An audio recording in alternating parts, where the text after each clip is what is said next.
नमस्कार, आप देख रहे हैं आईबीसी 24। मैं हूं आपके साथ विजय कुमार पंड्या और शुरुआत करेंगे 9 बजे के इस बुलेटिन की छत्तीसगढ़ की बड़ी खबरों के साथ। तो सत्ता पक्ष हो या विपक्ष, उसका जनता से जुड़े रहना और जनता के मुद्दे उठाना बेहद जरूरी है, और खासकर तब जब चुनावी तैयारियों में जुटना हो। हालांकि अभी छत्तीसगढ़ में चुनाव में 2.5 साल का वक्त है, लेकिन कांग्रेस और बीजेपी दोनों हर स्तर पर एक दूसरे को कड़ी टक्कर देने का कोई मौका छोड़ना नहीं चाहते। प्रदेश में सत्तासीन कांग्रेस ने महंगाई, पेट्रोल डीजल के आसमान छूते दाम पर केंद्र के खिलाफ मोर्चा खोला हुआ है, तो भाजपा प्रदेश सरकार पर अधूरे वायदों को लेकर लगातार वार कर रही है। मोदी सरकार के गलत नीतियों के कारण, गलत फैसले के कारण आज पूरे देश में महंगाई से हाहाकार मचा हुआ है। छत्तीसगढ़ प्रदेश की जनता के साथ झूठ बोलकर सत्ता में आई है ये भूपेश बघेल की सरकार। इनको हम चैन से बैठने नहीं देंगे। मोदी सरकार द्वारा पेट्रोल और डीजल के दामों में लगातार वृद्धि करी जा रही है। आज हम इस स्थिति में नहीं है कि हम पेट्रोल और डीजल डला सकें। युवा नौकरी के लिए भटक रहे हैं, तरस रहे हैं, उनके लिए भी अभी कांग्रेस सरकार जो है सुध नहीं कर रही है। प्रोटेस्ट वर्सेस प्रोटेस्ट, आरोप के जवाब में आरोप, सवाल के बदले सवाल।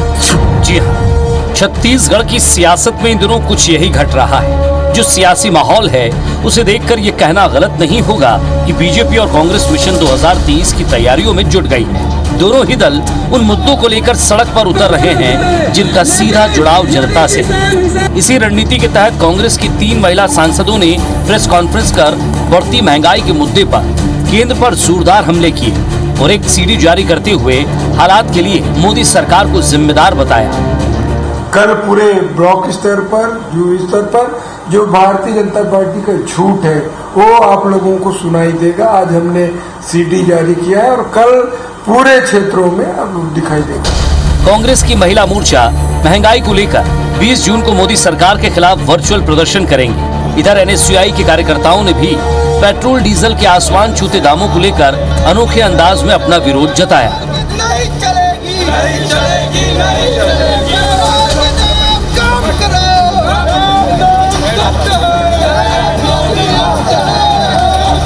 कांग्रेस के धरना प्रदर्शन के जवाब में बीजेपी भी लगातार सक्रिय है और प्रदेश सरकार की वादा खिलाफी को लेकर जनता से सवाल पूछने का महाअभियान छेड़ रखा है। अभियान के तहत बीजेपी महिला मोर्चा ने वादा निभाओ रथ निकालकर महिलाओं से शराबबंदी को लेकर सवाल पूछे, जबकि भारतीय जनता युवा मोर्चा ने भी चौक चौराहों में युवाओं से बेरोजगारी भत्ता, शिक्षकों की नियुक्ति को लेकर सवाल पूछे।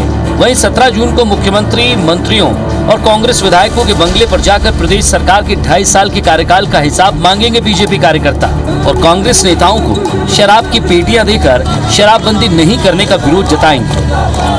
भूपेश बघेल जी जो भौरे वाले, गेड़ी वाले हैं, और वो जो है आज भौरा चला के, हाथ में चला के, मजदूर है, किसान है, नौजवान है, महिला है, वो भौरे की तरह गोल गोल घूम रही है कि जो घोषणा पत्र आपने गंगा जल हाथ में लेके जारी किया था वो कब पूरा करेंगे, कब जो है इन सारे लोगों को राहत मिलेगी। सभी बेरोजगार युवाओं को वादा किया था उसने, और सभी युवाओं से ये भी अपील करेंगे कि आज भी कहीं ना कहीं युवा नौकरी के लिए भटक रहे हैं, तरस रहे हैं, उनके लिए भी अभी कांग्रेस सरकार जो है सुध नहीं कर रही है और उनके लिए ध्यान नहीं दे रही है। कुल मिलाकर कोरोना महामारी काल में सोशल मीडिया पर जारी सियासी लड़ाई अब सड़क और धरना प्रदर्शन पर आ गई है। सियासी दलों की कोशिश ऐसे मुद्दों को हवा देने की है जिसके जरिए वो सीधे जनता से जुड़ सके। एक के निशाने पर केंद्र सरकार है तो दूसरे के निशाने पर प्रदेश सरकार। जाहिर है कांग्रेस सरकार के 2.5 साल पूरे हो रहे हैं और 2.5 साल बाद चुनाव भी होना है।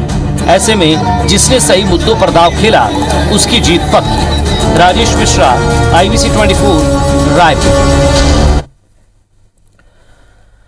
तो छत्तीसगढ़ में विधानसभा चुनाव में अभी 2.5 साल का वक्त है, लेकिन प्रदेश सरकार अभी से ही मिशन 2023 के लिए एक्शन मोड में आ गई है। कांग्रेस के प्रदेश मुख्यालय में 2 दिनों से पार्टी कार्यकर्ताओं के साथ प्रवक्ताओं को टिप्स दिए जा रहे हैं। उन्हें अभी से चुनाव के लिए तैयार रहने और माहौल बनाने की जिम्मेदारी दी जा रही है। हम लोगों को भाजपा को नहीं पनपने नहीं देना है। रायपुर स्थित राज्य भवन में पार्टी प्रवक्ताओं को ये टिप्स कांग्रेस के बड़े नेता दे रहे हैं। प्रवक्ताओं को ट्रेनिंग सेशन में बताया गया कि वे राज्य सरकार के कामकाज का बखान जनता के सामने कैसे करें, साथ ही 15 साल बाद सत्ता से बाहर हुई भाजपा को अब पनपने न दे।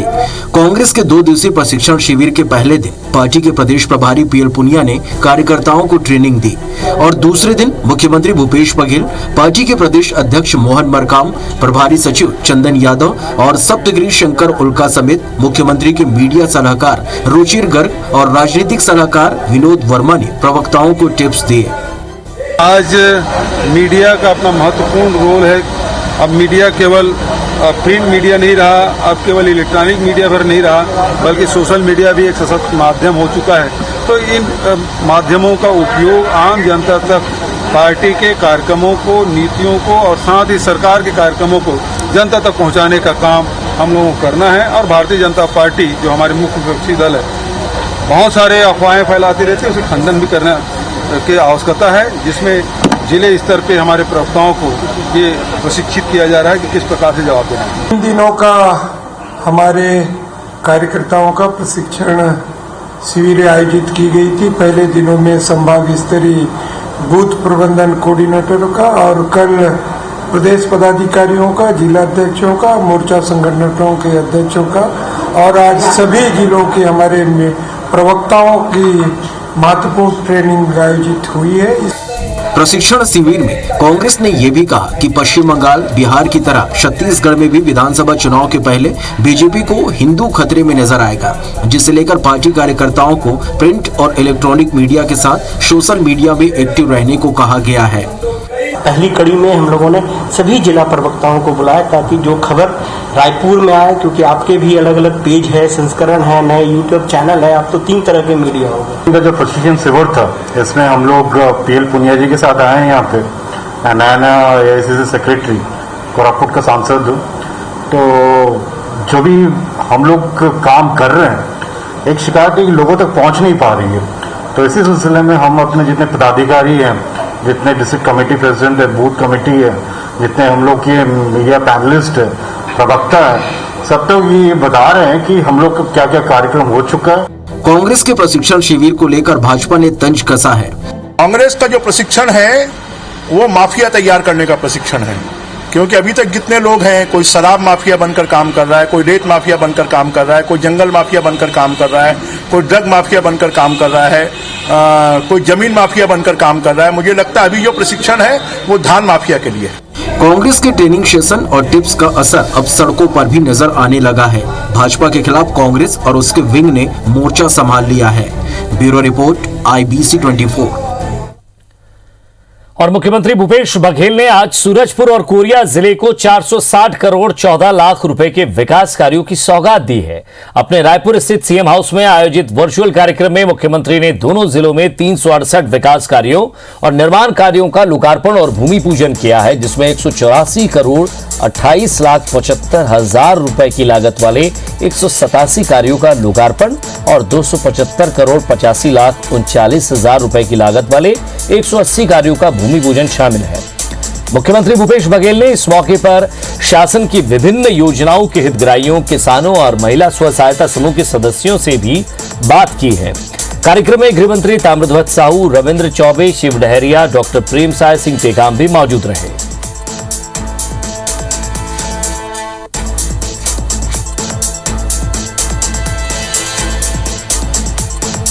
तो विकास कार्यों का लोकार्पण और शिलान्यास, 2 तस्वीरें आप दिख रहे हैं जहां वर्चुअली इन कार्यक्रमों का लोकार्पण और भूमि पूजन किया गया। सूरजपुर और मनिंदगढ़ दोनों ही जगह तमाम बड़े नेता भी मौजूद रहे।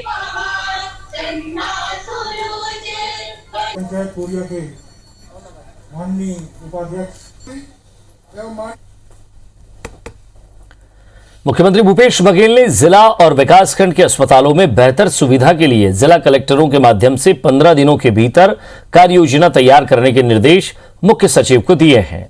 सीएम ने कहा है कि पिछले 6 माह में कोरोना के इलाज की व्यवस्थाएं सुदृढ़ करने की दृष्टि से इन अस्पतालों में ऑक्सीजन संबंधी उपकरण, ICU, बिस्तर, वेंटिलेटर्स, बाकी की संख्या भी बढ़ी है।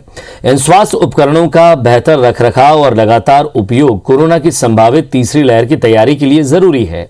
सामुदायिक स्वास्थ्य केंद्रों में डॉक्टर की संख्या भी पिछले दिनों काफी बढ़ी है, लेकिन स्वास्थ्य प्रबंधन और मजबूत किया जाना आवश्यक है। सीएम ने कहा कि प्रदेश के सभी जिला चिकित्सालयों और सामुदायिक स्वास्थ्य केंद्रों के विकास की एक योजना शीघ्र तैयार की जाए।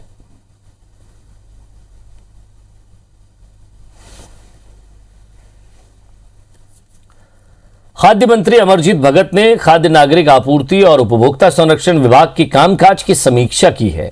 उन्होंने उचित मूल्य की दुकानों में खाद्यान्न वितरण व्यवस्था दुरुस्त करने के निर्देश दिए। प्रदेश के शासकीय उचित मूल्य की दुकानों में खाद्यान्न भंडारण और वितरण की जिलेवार समीक्षा की गई। शासकीय उचित मूल्य दुकानों का व्यवस्थित संचालन करने के लिए राशन दुकानों में पेयजल व्यवस्था, रंग रोगन और रेड लिस्ट लगाने के साथ ही पीडीएस का निरंतर निरीक्षण करते रहने के निर्देश दिए। अधिकारियों को साथ ही निर्देश के साथ साथ खाद्य मंत्री अमरजीत भगत ने विभागीय अधिकारियों को भी निर्देश दिए हैं कि राज्य में पीडीएस के चावल के लिए अच्छी गुणवत्ता के बारदानों का समुचित व्यवस्था वो जल्दी करें। बरसात से पहले सभी पहुंच विहीन और दुर्गम क्षेत्रों के लिए पर्याप्त खाद्य सामग्री के भंडारण की व्यवस्था करने के निर्देश दिए। खाद्य मंत्री ने धान संग्रहण केंद्रों और उपार्जन केंद्रों में शेष रह गए धान की समुचित सुरक्षा के निर्देश दिए।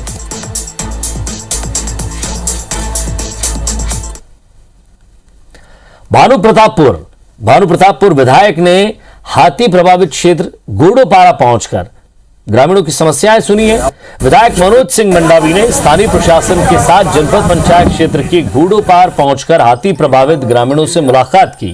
विधायक मंडावी ने ग्रामीणों से अपील की है कि हाथी के पास न जाएं और सुरक्षित रहें। साथ ही हाथियों के लिए किए गए नुकसान का मुआवजा जल्द से जल्द दिलवाने का भी भरोसा दिया है। इस दौरान नगर पंचायत अध्यक्ष सुनील पाड़ी, ब्लॉक कांग्रेस अध्यक्ष वीरेंद्र सिंह ठाकुर मौजूद थे।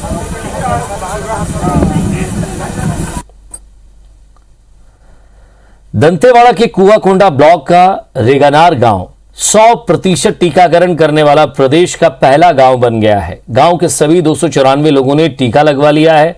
आदिवासी क्षेत्र होने के बावजूद टीकाकरण से जुड़ी सभी भ्रांतियों को तोड़ते हुए रेगानार गांव रोल मॉडल बनकर उभरा है। रेगानार गांव के लोगों को टीका लगवाने के लिए 10 किलोमीटर दूर जाना पड़ता था। ग्रामीणों का कहना है कि गांव के सरपंच, मितानिन, स्कूल टीचर, पंचायत सचिव सभी ने इस काम में सहयोग किया। कलेक्टर दीपक सोनी ग्रामीणों से मिलने खुद ही रेगानार गांव पहुंचे।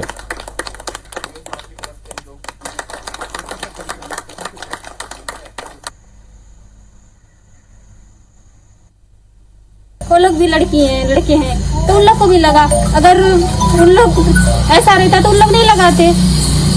हम लोग लगाएं, देखो हम लोग बीमार भी नहीं पड़ रहे हैं। अगर बच्चे को टीका लगता है तो बुखार आता है, वैसा ही है, टीका लगेगा तो आएगा। स्वास्थ्य विभाग से जो अपना कार्य निभाने के लिए जो पार्टी आए थे, वो सभी पार्टी और गांव के वार्ड सरपंच, आंगनबाड़ी कार्यकर्ता, सहायिका सभी मिलजुल कर मैंने सभी कार्यक्रम को मैंने भागीदारी बहुत खूबी से निभाया है। तो एक मॉडल के रूप में उभर कर आज प्रेरणा का स्रोत बन गया है सबके लिए। और इस पंचायत में जो हमारे लोग हैं उन्होंने बहुत ही महत्वपूर्ण कार्य किया है और सबके लिए प्रेरणा बने हैं कि यहाँ पे 18 वर्ष से अधिक आयु वाले सब लोग जो है टीकाकरण करा चुके हैं।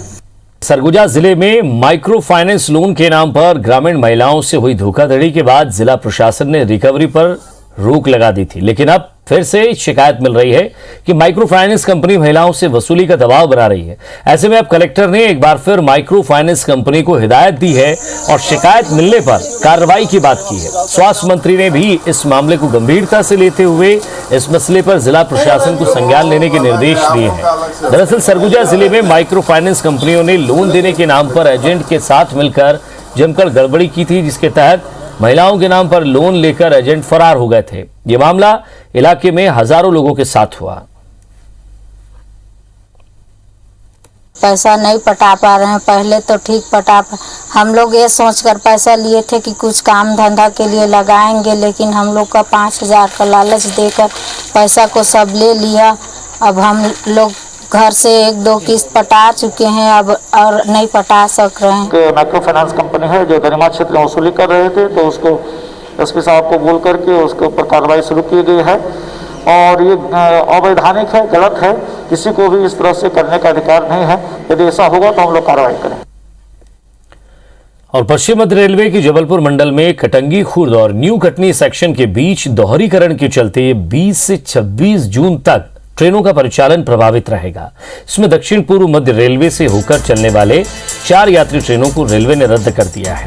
इसके साथ ही 6 ट्रेनों को डाइवर्ट रूट से चलाने का निर्णय लिया गया है। इस दौरान लाइन दोहरीकरण के साथ इंटरलॉकिंग और नॉन इंटरलॉकिंग का काम किया जाएगा। इस दौरान बिलासपुर इंदौर स्पेशल, दुर्ग कानपुर स्पेशल एक्सप्रेस, नौतनवा दुर्ग स्पेशल एक्सप्रेस ट्रेन प्रभावित होगी।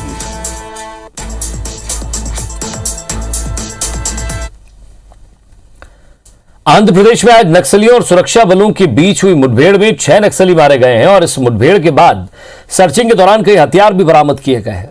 जानकारी के अनुसार विशाखापट्टनम के थीगलमेट्टा जंगल में जवान सर्चिंग के लिए निकले थे। इस दौरान कोयरू क्षेत्र में नक्सलियों ने मुठभेड़ हुई उनसे, जिसमें जवानों ने 6 नक्सलियों को मार गिराया, जिसमें से 3 महिला नक्सली भी शामिल हैं।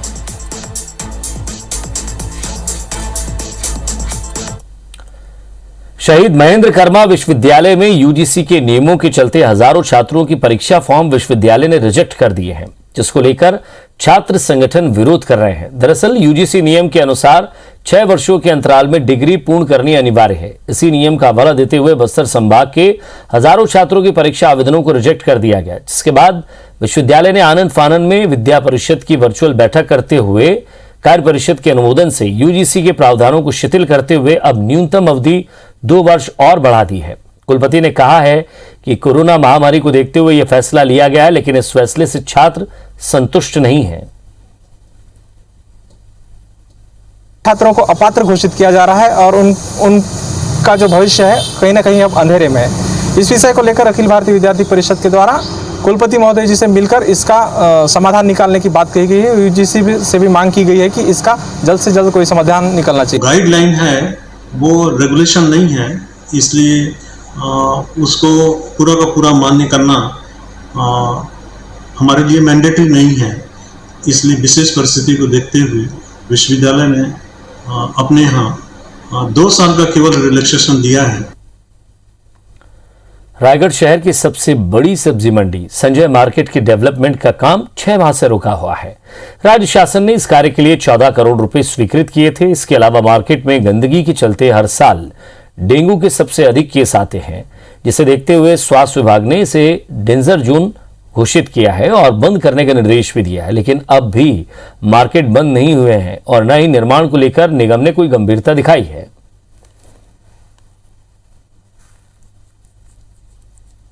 लेट लतीफी तो हो रही है, मगर 14 करोड़ का अभी तक पता नहीं है कि 14 करोड़ कहाँ है। 14 करोड़ आए कि नहीं आए अभी तक उसकी कोई